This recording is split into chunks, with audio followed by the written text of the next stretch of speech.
Welcome to the Talking Baby podcast. On today's episode, we'll be talking to the weird-looking person who lives at my house. Thanks for being here, weird-looking person. Well, thanks for having me. As you know, you are my third favorite person in the world, third behind the two larger people that we also live with. They're both awesome. So cool.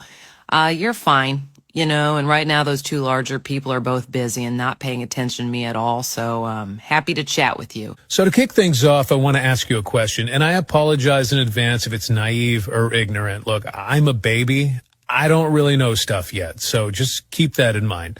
So my question is this. What are you? Like, you clearly seem to be a very different kind of person than I am. Am I right? Because people look different from each other, like different sizes, skin tones, the hair. But you, I have no idea what's going on.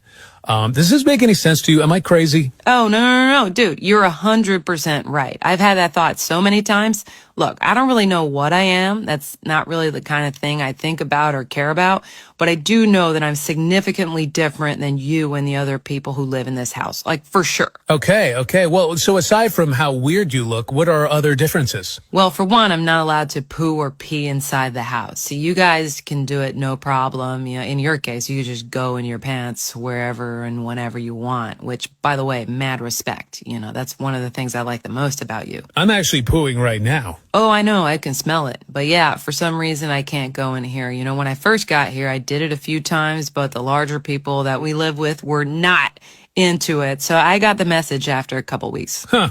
I wonder why that is. By the way, still pooing. It is flowing out of me. This is a good one. I'm aware. You're also peeing. I can smell that too. I am. Wow, that's impressive. Good nose. I'm going to ask you a last question before I start crying, because I don't love sitting in a pile of what feels like a hot brown cream of broccoli soup for too long. So let me ask you this, and I don't know if you can answer this, but it's what I've been thinking about recently. Why am I here? What do you mean? I mean, what even is this place? Where are we and why? I don't remember being here until recently. So where was I before that? I'm just constantly looking around going, what the F is any of this? And everyone's just acting like it's normal. We live in this house and you live here and I live here. But what? Why am I here? Oh, sorry, I wasn't listening. I actually have to go poo now, so I'm going to go sit by the back door and wait there patiently for an hour or two until someone notices me and lets me out. Okay, cool. Yeah, I'm going to start crying anyway because I desperately need to get out of this cauldron of watery butt porridge. Wah!